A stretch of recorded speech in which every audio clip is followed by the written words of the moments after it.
record. I hear you.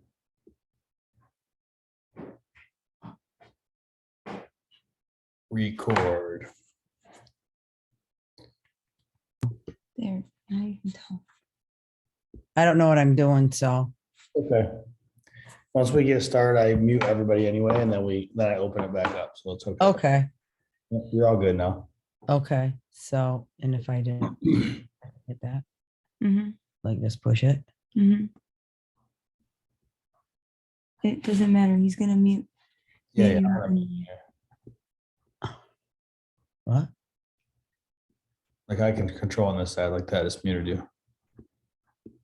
And then if I want you to talk by raising your hands, I click ask to unmute, and then you can click the button. Oh, okay. You know? Don't let this hit your. Okay, why will it interrupt? No, it won't. But it'll move the mouse around. See? Yeah, your fingers on it. Right. Yeah, I mean the blanket. What's new, with Michael? it. How are you doing? Good? Good, yeah. Good.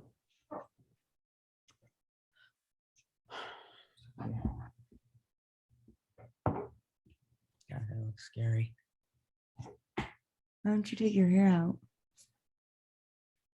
Where's Portia?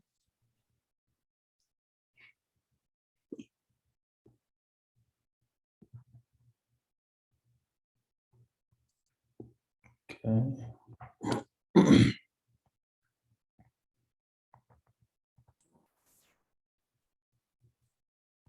Hi guys. Lori, look at you on camera, girl. I love it. Sorry, I'm not used to I have to get controls right, Okay. because I don't know what No I'm need to doing. be sorry. I'm so excited. I know, me too.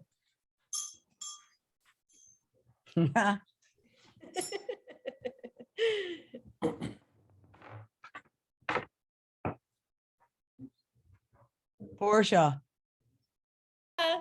can you read my Yeah. sign behind me? Whoa, hey. I can't. What does it say?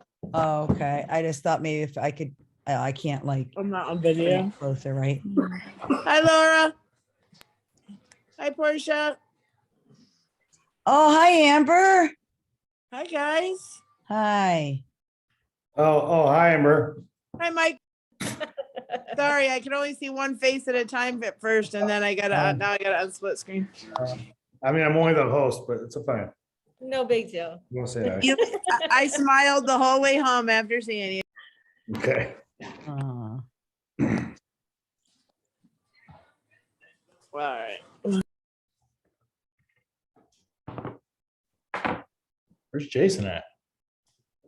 Oh, wait, is Jason on vacation? Is Jason on vacation? Something like that, yes.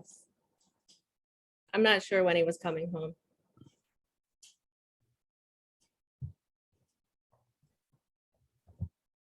Okay. Hold on one second.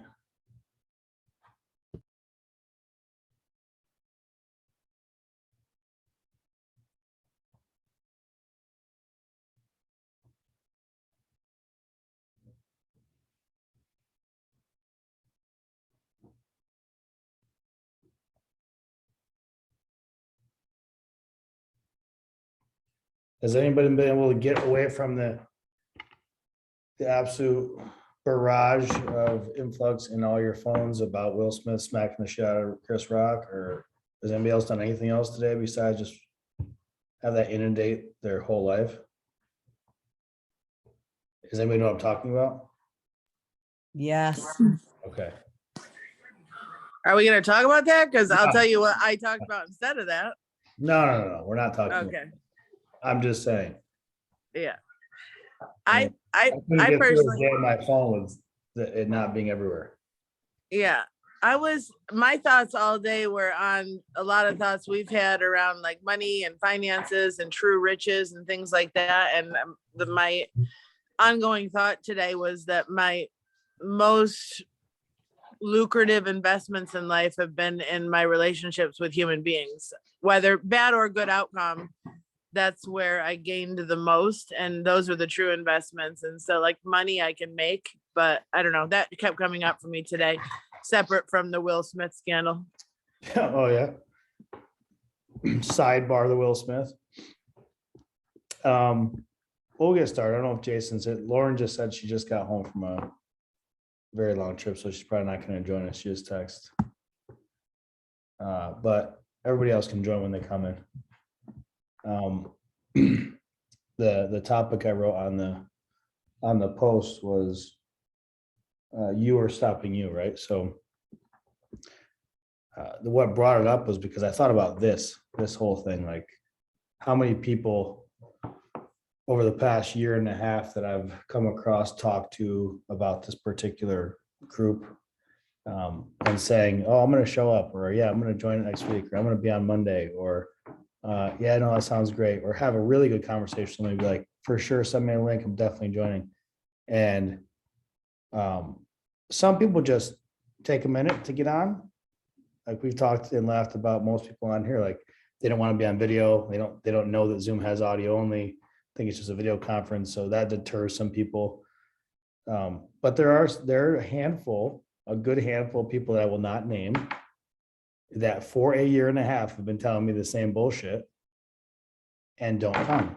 And I know why. It's because it does scare them to be on a forum like this, to talk about vulnerabilities and to talk about things that they don't want to share with other people, and they're not ready to share with other people because they know what I'm up to. They know what I'm doing.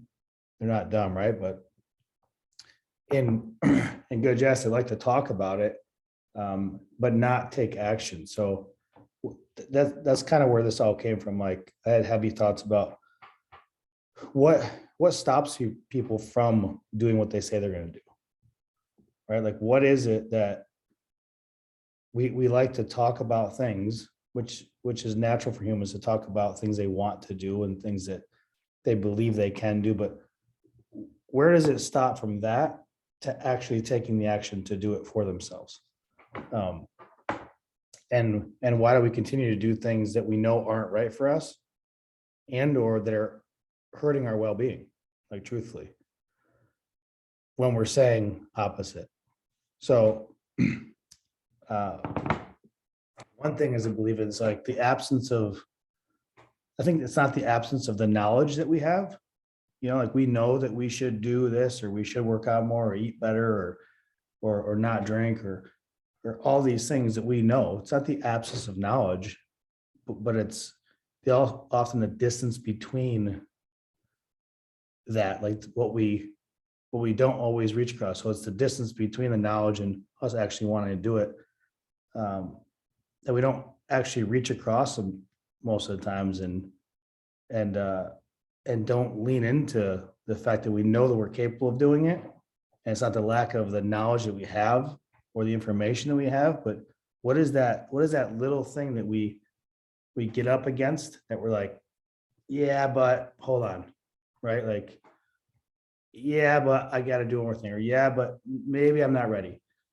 And a lot of times what I find in psychology stuff is, especially in the sport, is you can talk. You can train people to do better self-talk and believe in themselves more, and to say it out loud, and practice things in the morning. And we talked about getting up in the morning, how it changes your day and what you say to yourself. But really it's the deep voice inside you that speaks to you that stops you.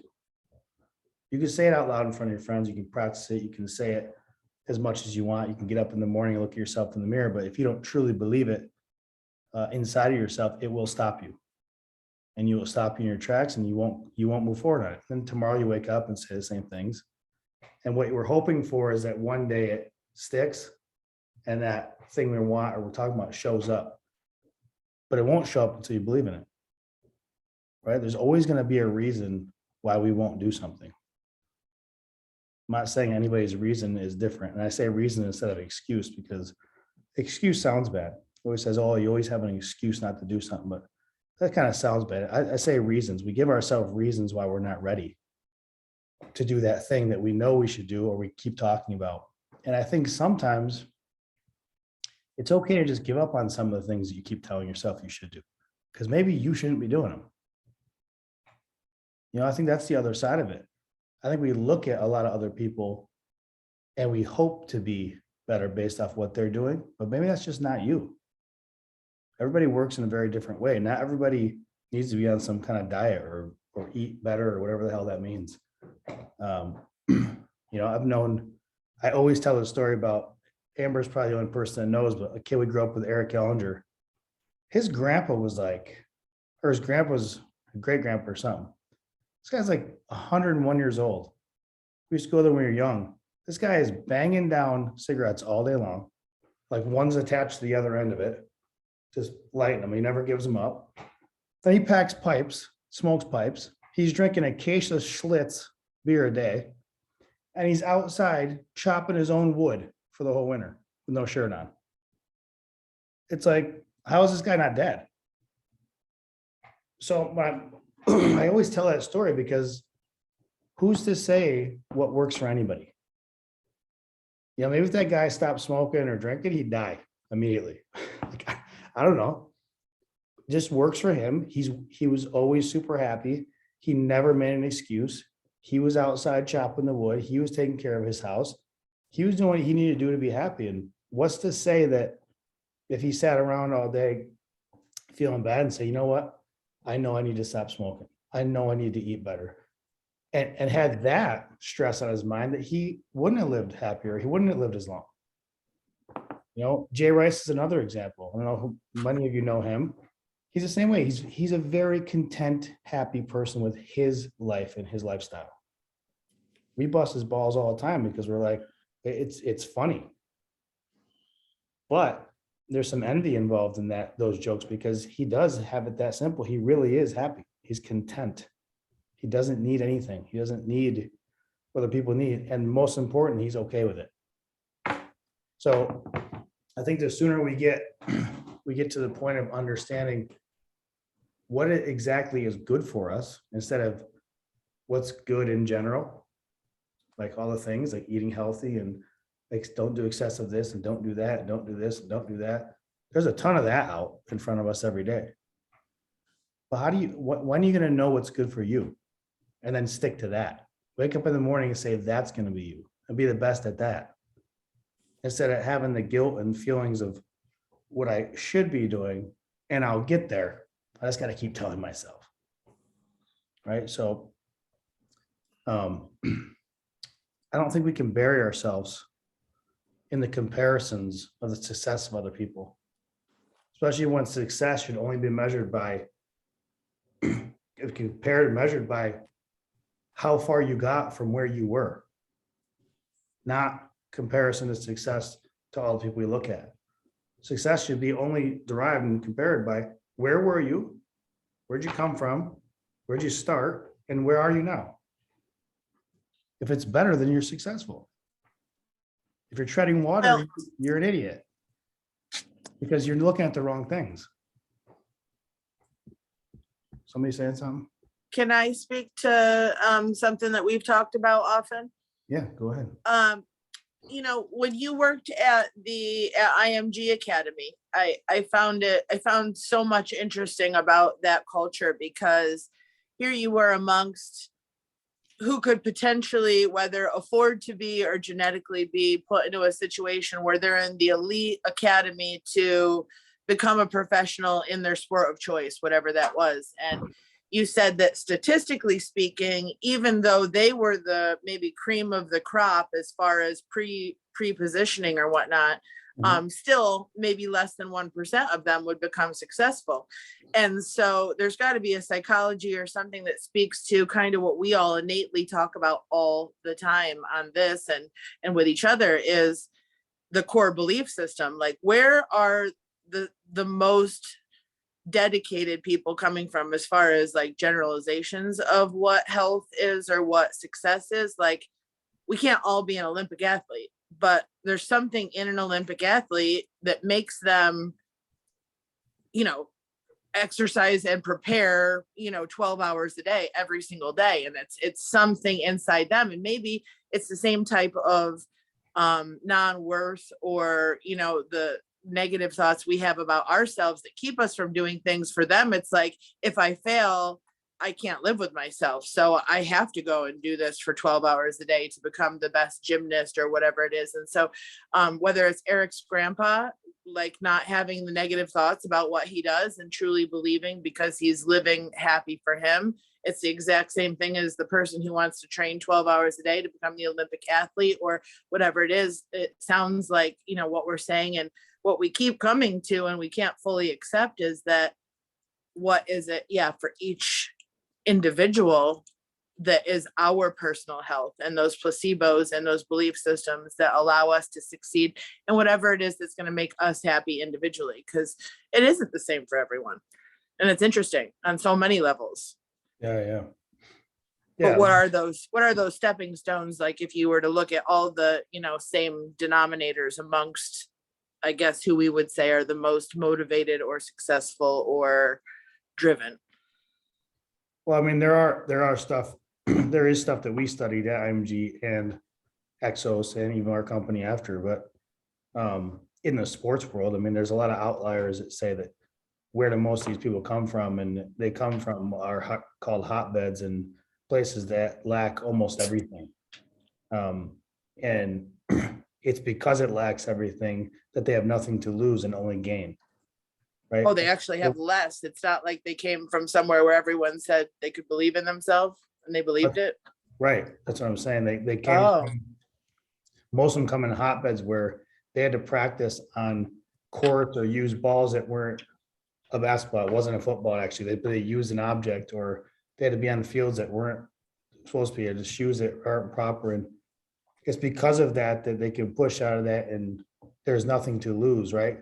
When you go to IMG, for example, for bringing it up, kids were paying that. The idea was good, but kids were paying hundreds of thousands of dollars to go there. Parents were paying to try to get their kids to become 1% and be in the NFL and be in PGA Tour and all these things. The problem is that's a very spoiled environment. Give them everything possible. Sweat tabs from Gatorade. We're tracking their sleep, their eating. We're making them school, train, all this stuff. And we're still only getting less than 1% out of there, even going professional. And I'm not saying being successful in that sport, just turning pro. So why aren't we following the science and putting them in deprivation tanks and taking everything from them and making them practice with things that aren't real sport like equipment, right? Because humans are soft and nobody would do that. Nobody'd sign up for that. How interesting though would that be? They're soft and parents are softer. Okay. They would never send their kid there because the parents are like, well, I went through that. Well, you're good because you went through it.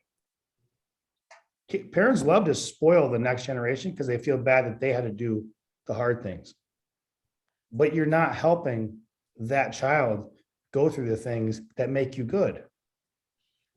So it's like a reverse psychology, but I think what's cool we always talk about is our thoughts, right? Our thoughts are things and how we think about ourselves and how we talk about ourselves. And the biggest thing is like, we are where we are today because we thought ourselves into this position. Okay, so if you don't like where you are today, think yourself the fuck out of it. Right? Like everything you think about where you are today, right now, sitting, how you got everything you have, where you are in life, everything. You thought yourself through that. Now, if you don't like it, you got to change your thought process. Right?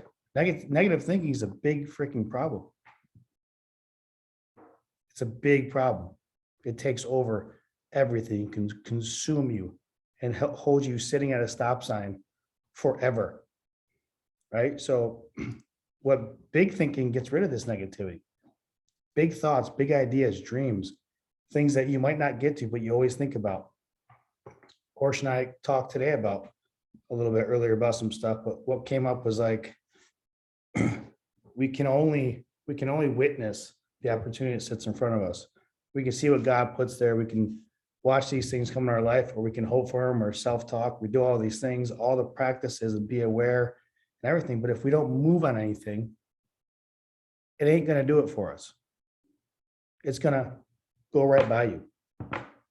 So God's constantly putting things in our way. It's putting in our path, putting the opportunities that are meant for you. Majority of the time we miss them because we want what we want, not what he wants. That's one. Two, we're scared to take action on it.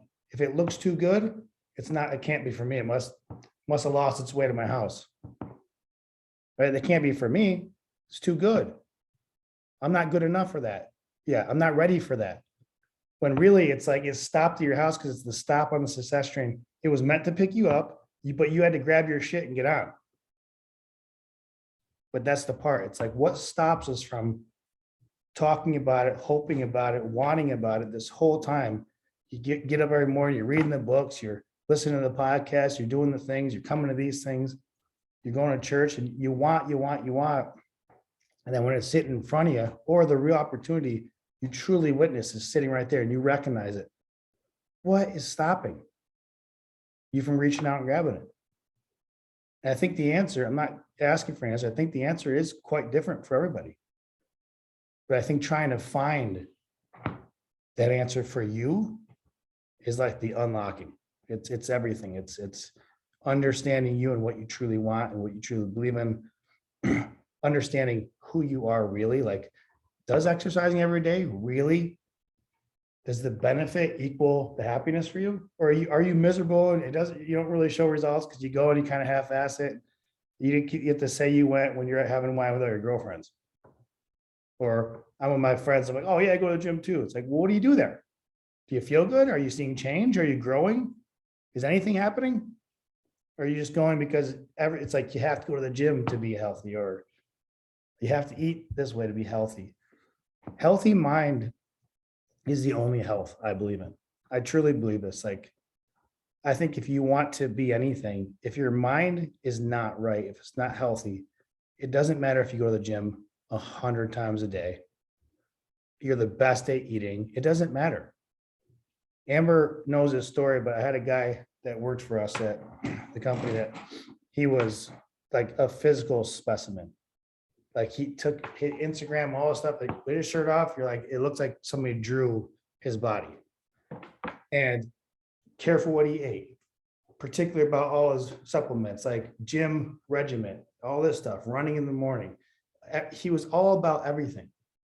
I took my whole company into a blood testing lab, paid for everybody to go. We were having this little competition, like who could be the healthiest, and we were all trying to pump each other up. And everybody's like, well, Sarkis can't play the game because he's already ahead of us and we all look like bums. You know, we're all working our butts. He can't be in it. He had the worst blood come back, the blood panel come back. He had inflammation all through his body. He was overdoing things, his stress hormone levels. The supplements he was taking were not the right ones. He was starving himself from his diet for how much he was working out. So his blood was all bottling up, and he had they look like these little gremlins spiked, and they get into his joints and they cause inflammation. Big surprise, he's always getting hurt when he was golfing. So this is like perfect example of imagery versus reality. Not the things you think. You witness this guy, it's like, oh, he's always working. I wish I could work out more and eat better and eat like him and eat like a bird, and be more disciplined and not have the fries. It's like, okay, maybe you should just track your life better. Maybe you should pay attention to you more, not everybody else. Maybe you should pay attention to, if you eat the way you eat today and you love it, but you are gaining 10 pounds a week, well, maybe, yeah, maybe it's time to take a look at it and you're not going the right direction.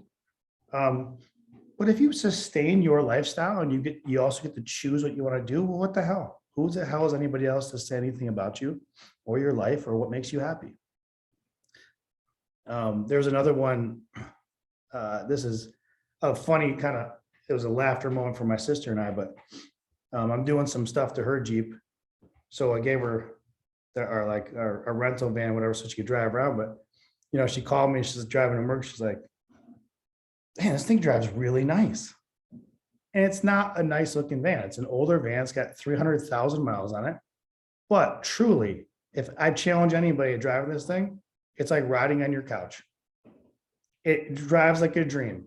But we get to laughing because it's like, where are we with our ego about something that has reliability, 300,000 miles, never given a problem with that van ever?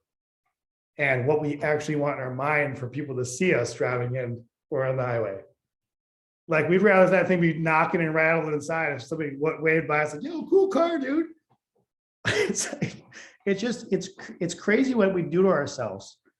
And what we tell ourselves, even when, like in a group like this, all of us very similar thinkers, like we're aware, we show up to these things, we want the best for ourselves and we do the right things. And even then, it's a struggle to get over the everyday things that the devil's trying to put in front of us. And I think about us, and then I think about a lot of the people that weren't equipped or aren't equipped yet, or grew up in an environment that their parents weren't educated, so they don't know anything. They don't have a start, they don't have a head start, they don't have anything, they don't have the tools, and they're sitting around wondering what the hell it all means. So I have real emotion and empathy towards that, because the more I grow, the more I worry about people that don't see what it means to be here, what it means to grow, what it means to take charge of your life, what it means to invest a little bit in you. Like Amber said earlier, like, what is your currency? Like, what is the real value? It is a relationship, right? It's relationship with yourself first, and then the other people around you. Like, that it should be the only important thing. You know, the favor in your life is always going to stir up envy and jealousy. You know, if you want to take an untaken road and you want to be bold enough to step out and do that, it's going to be met with envy, jealousy, hurt. People are going to put a target on you. It's not always a fun thing to think about. But if you're going to take the lead in anything, and this doesn't have to be like massive, the president of the United States, a lead in anything, your household, your job, your relationship, you're taking a lead. Sometimes that taking the lead and coming out there puts a target on your back. And if you take the lead, you'll become a target. But when somebody says, like, just because they're shooting at you doesn't mean you've been shot. Right? People will shoot at you. People will be afraid. People are scared of extraordinary. People are scared of vulnerability. People are scared they don't come on this thing. I have my friends tell me they're going to show up all the time, every week. And they don't. And then I text them like, where were you? It's like, oh, I'll be on next week. For a year. It's because they don't want what's coming. And I have empathy to that, and I understand it, but at the same time, it draws up all these questions in me, like, what is the middle piece? What's that little tiny piece that you're aware enough to know, but you just can't push yourself over the line? What you tell yourself is what creates either one or two things, your limitations or your boundless opportunities. But it's not what you say in the mirror. It's not what you say with your friends, bullshitting about how great you have it. It's literally, truly what you tell yourself, and you really believe when you say it. You know, we have this thing in sport where it says positive. We're trying to get people to get in neutrality or positive thinking, but it doesn't work that way. You can't just say things if you don't believe them. It doesn't work that way. The mind is smarter than what you think you're thinking. You can't just blurt out the bullshit if you don't believe in it. That's not how it works, because it's still there. Your negative attitude's still sitting there. So it has to be a combination of both, or it's just talk. No, it doesn't happen. It's just talk. It's just meaningless talk that you're saying out loud. So before anybody says anything, I want to ask you one thing. This question, I think, is very interesting that I heard today or yesterday.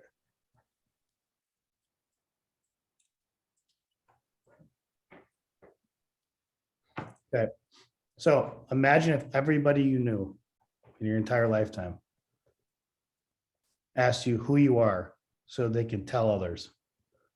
How would you answer that? Everybody come up to you. There's a group, an arena full of all the people I knew. And they're like, look, we're about to go out and tell everybody about you. Okay. We're like, we're pumped. We're going to tell everybody in the world about you. Who are you? Think about that for a while. Marinate on that, sit on that, because it truly is, I think, unlocks a ton of what you can be. This exercise happens all the time. We used to do with our athletes. I've done it in college before, like write down 5 good things about you, and people have a hard time doing it because you just never think inward. We're never taking care of ourselves. It's always outward. I have a hard time picking up 5 things you like about yourself or you think are strengths. 5? I mean, you should have a list. Somebody should tell you to shut up when you've gone too far. You know what I mean? Like 5 things is nothing. So this one's crazy. I think it's sitting in an arena, like you're there. Everybody's like, listen, we want to spread the word about Portia or Lori or Amber or Lauren. We want to spread the word. What are we telling people? It'd be silent in there. It's like silent for most people. They don't even know what to do. But I think if we can get to that answer, if we can give ourselves that answer, it's like, man, how powerful you can be. You can start choosing your own life. Start choosing your own life, how I want to live, what is good for me, what I want to eat. Do I want to exercise? Do I want to do it? Do I want to do anything based off truly me? What makes me happy? I think abundance just follows that, right? Like it's crazy the boundless opportunities that can come your way if you get out of the way of the bullshit that's not even you. If you just swipe that to the left and get to you, get to working on you. I think the opportunities start pouring in. They start showing up at your door at an abundant amount where you couldn't even take them all. You'd be inundated with being blessed. I said the only thing I'm going to say about the only thing I thought good that came out of the bullshit that surrounded Will Smith and the Kid Rock thing was Denzel Washington said something to Will Smith in live time during his speech. He said it to him right before he's walking up. He said, in your highest moment, be careful. That's when the devil comes for you. So success is always a road or construction, always. Right? Binghamton roads, you think they're the success? Nobody's touching them. Piles will rip your freaking ball joints, your tires off your car here. But have you seen any progress on those for years? No, it's always been like that here. There's roads that have never been touched. You know the road in Wilkes-Barre, Scranton, that's been worked on for 20 years under construction. They're constantly making that better. Now it sucks to drive through, but that's a road that's on the way to success. It's always being worked on. It's always going to be like that. You got to accept that. There is no finished product. You get a brand new roof, it's going to last maybe 10 years. You got to get a new roof again, right? You get a new car, doesn't last you your whole lifetime. Nothing is permanent. Nothing's going to last you forever. Everything deteriorates, everything breaks down. But if we continuously keep an eye on it, it can last twice as long. It can last a lifetime. A car can last 300,000 miles with no problems. It can last we've had cars with 500,000 miles on them, 500,000 miles. I've had guys come in with 60,000. It broke down, engines blown. It's like difference of the caretaker. Same car. So we just got to pay attention to what's good for us. And I think truly saying like, look, if us personally now, this group, the people that are in this and the people that we surround ourselves with are truly saying things that we hold each other accountable. Right? If you see something out of line, it's not being modeled. If we talk about it, but we're not modeling it, including myself, like let's hold each other accountable. And the best way to get through anything is a true friend, a true partner, a true believer in you. Like don't look to people, look to God, right? Don't look to people to give you a stamp of approval on your success rate or whatever the hell that means. The only person you should care about is your creator. Right, made you perfect in their eyes, so they're already trusting in you. So why do you care what other people did? Anybody have anything to share? I want to try something new too. I know we always I open the floor to people and say, anybody want to share on this topic? And I also said, if anybody has topics, we'll talk about them next time, or we'll make a whole thing about it. But I think what I want to start doing at the end is, if it doesn't matter if it's about this, I want to just start opening the floor to you guys sharing about anything that's on your mind or your heart that has nothing to do with anything I talked about, because it really doesn't matter. Okay, and go. I did want to say just one more thing about what you said about why people don't necessarily come on, or why they don't show up, or why they say they will, or whatever. And it's only been in the last, I don't know, 5 or 10 years that I've learned about when someone is isolating or staying in their comfort zone, or addiction is present, or mental illness, or so many different things that everybody lives with on some level, one way or the other. When we're in our comfort zone and when we're isolated and we're life without witness, that's the opposite of connection. Yeah. And when we are vulnerable, and when we realize that when we connect, that we're not so rare, it's our story isn't so rare, our pain isn't so rare, our joy, all those things that really, everyone is experiencing these things on different levels. That's where the connection is made. And I think that's really what people fear the most. It's what they want the most, but they also fear the most. And so on that topic, because I think so many people, like you said, really want to be a part of it and wish they were a part of a community, or wish it started way back in the lunchroom, where you just want to sit at a lunch table with certain people, or you want to be included in things, but why don't you just walk over and sit down, right? Because of fear of rejection, or fear of connection, or fear of, if they asked you who you were, would you even have an answer, right? Back to the arena question. So I thought that was just interesting. Yeah, that's good. But I people want to show up, takes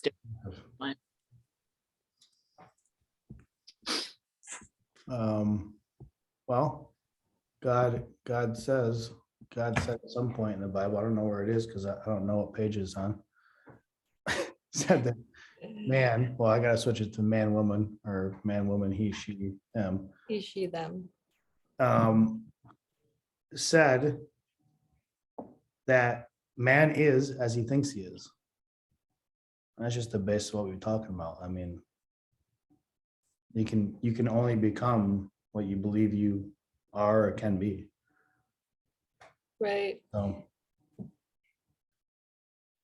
I want to say something. I think I you like. have your virtual hand or your real hand there? Oh, shoot. I forgot to raise my virtual hand. I think you have some rules around here, okay? I know. Go ahead. So I loved what Amber said, because the only thing we have to fear is fear alone, right? And so every story we tell ourselves is based in the fear, and on the other side of the fear is always going to be the joy, because that's what's going to set us free. And it's not even about the outcome, right? It's about the emotions, letting go of the emotions that you hyped up in your mind, and to speak your truth, and to be courageous. And it's not always comfortable, but it's not a weakness either. It's the superpower. And the truth is what sets us free. And to speak the truth is going to require you to take a risk. And that's exactly why people they fear, because to take a risk is fearful, right? And to change is to get uncomfortable, and to grow is to get uncomfortable, and to get uncomfortable will take vulnerability, and vulnerability takes courage. And to put ourselves out in a vulnerable and courageous way is like standing in front of the world naked, right? It's like, here I am, this is all of me. I want you to see all of this. And it's putting yourself at risk for everything. It's putting yourself at risk for being judged, it's putting yourself at risk for being rejected. It's putting yourself, but it's the very thing that will get you to your higher self, right? And so the mind is either telling us to move towards something or to move away from a thing. And I know when I catch myself, and I'm because everything starts with awareness. And so this is where people fall short, because they don't catch themselves, right? And so when I catch myself trying to fall into talking myself out of something, it's like, I'm creating that procrastination because I'm like, okay, I'll just lose the sense of urgency around the thing that I want to go do. And that reassures my ego that I'm safe. And therefore, if I'm safe, I don't have to put myself in an uncomfortable place to be unsuccessful or to fail or to risk something or to risk losing something or to risk pain. It's really just, I don't have to feel pain.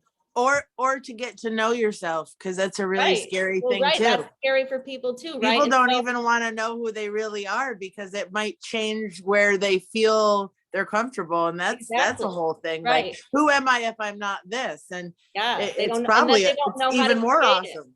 Yeah. Right. I'm glad you And I brought up the whole point. It's not of, just a negative thing on the other side of it, potentially, that the fear is. It could be a really awesome thing. Hey, I'm glad you brought up the point about naked in front of a crowd, because that's actually next week's Connect group. We're gonna everybody's doing naked. Yeah, we're doing a little. We're gonna do. Oh, good. We're gonna do a courage. I haven't figured out my skins yet. We superpower. can't go naked. How do you do a skin? Now everybody's gonna be like, I don't know how to use video. Right.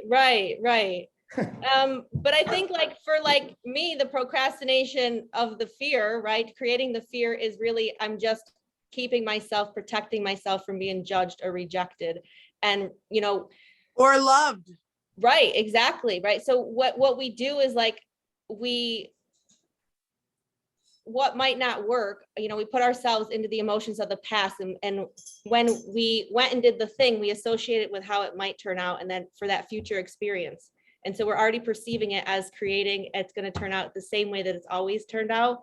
And so like, you can't ask yourself, what if, when it's followed up, only you can ask yourself, what if, when it's followed up with like a positive outcome, right? Because the positive comes from the higher self and the negative is always going to come from the ego. And we know the ego will always hold us back. And it's going to be like, when we can be in our heart space, that's what helps us to grow. And when we get really good, we learn discernment and we learn where we're supposed to go. And we learn to navigate our lives better. And we learn to tap into our intuition and use that as our superpower. Because if we don't do the thing that our heart is telling us to do, that's when we wake up 10 years from now with the life that we didn't want, with the things that we didn't want. And because we were scared to go after whatever it was, the thing that our hearts desired. And then we kick ourselves with the regret of, I should have dropped my ego and my mind and did the fucking thing that was the thing that I needed to go do. Because following the fear is your GPS. It's like on the other side of fear is the growth that you want. And it's just like you always talk about, I'm not done. It's just like the I can fucking mute you right now, so you will be done. I mean, it's up to me. I'm just kidding. You can't really threaten the host. I could just mute everybody. No, but it's like when you talked about the blessings, they'll be right there, but it's so unfamiliar that we don't even know what to do with it, right? Like most people don't even know what to do with it. And it would take vulnerability, which would take courage to take this thing and do something, and then to accept what God has created for us. And I think here's the thing with blessings that we need to remember, that the reason a lot of times too is like, we hear this like a lot of times, like things are too good to be true because it's easy. And so we associate easy with the fact that if it was too easy, I didn't have to fight for it. And the thing is the blessing is you already fought. You know what I'm saying? You already fought and you put the time in, and that's why you receive the blessings. Like God would never make you fight for a blessing. That's why he gives it to you. Are you there? Yeah. Just say all that again. I had you on mute. That's not. I'm just kidding. I'm just kidding. I love you. That was great. I love that. Yeah. No, what you said about fear is true. Having fear and fear having you are quite different, right? Like fear is okay. Fear is, you embrace fears. There's a lot of good fears to have, but when fear has you, that's what stops you. And that's the debilitating part that feels horrible. Everybody's known that feeling before, that fear grabs you and like literally stops you from doing something you know you should do. And that's a shitty feeling to have. But on the flip side of that, like when we started to do the personal Real Raw and Flawed, and we talked about our life on camera virtually and made it public, or when I hit publish on, my own life story, those moments now being on both sides of that. Okay. even when Mike first asked me to talk to him at all about our lives, he was my baby brother to, in my life. And so for me, there was a level of protection, and like, I don't want to be the bearer of bad news or anything that he didn't perceive, because somehow then I have to own that, or I'm responsible when I'm not. But same like when I wrote the book, or when we talk about these things, the moment that we shared being on both sides of that was terrifying. Right. To think about how people might interpret how we grew up, the things we went through, what we were exposed to, what they might think about our parents or whatever it was. And even the book. And then all of a sudden on the other side of that, like you said, Portia, is the freedom of, holy crap, it's like you burned the whole narrative that was your prisoner. The thing that was just a story that was private, that was holding you hostage with emotion and fear and entanglement. The second you shared it with the world, and the world said, wow, me too, was the second that story didn't become quite as important, or like, okay, I told that story, now I can tell a different story. Right. And it was really, it's a big deal. So I say, for my advice always would be, jump, or just get to the other side at least, so you can make your own decision as to, how you grew in whatever it is for you. Yeah. Hey, Lori.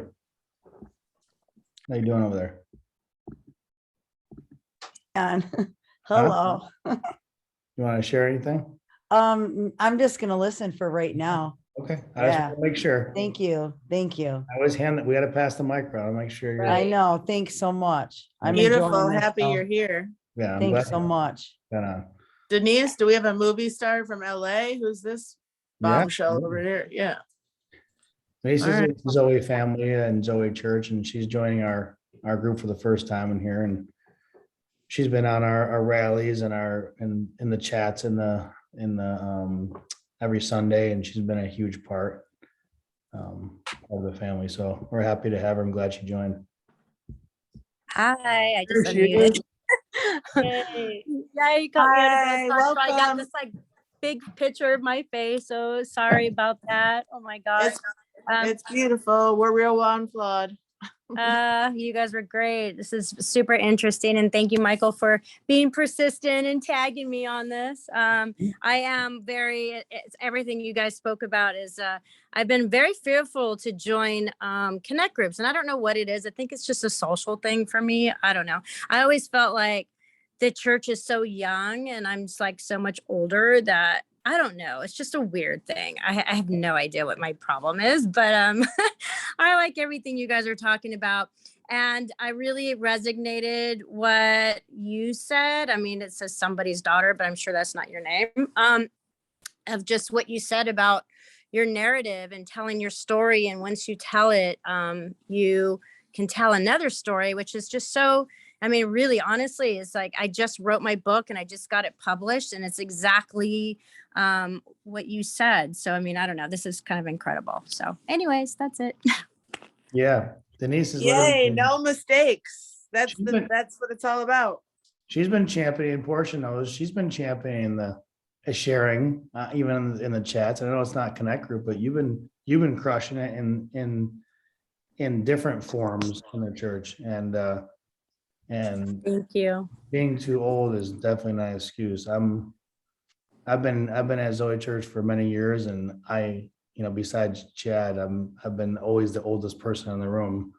But those guys, I think the blessing there is it doesn't make me feel that way. It makes me feel young. It makes me feel energized. It makes me feel full of life. And because there's so many young people doing things that I never got to witness as a child in church.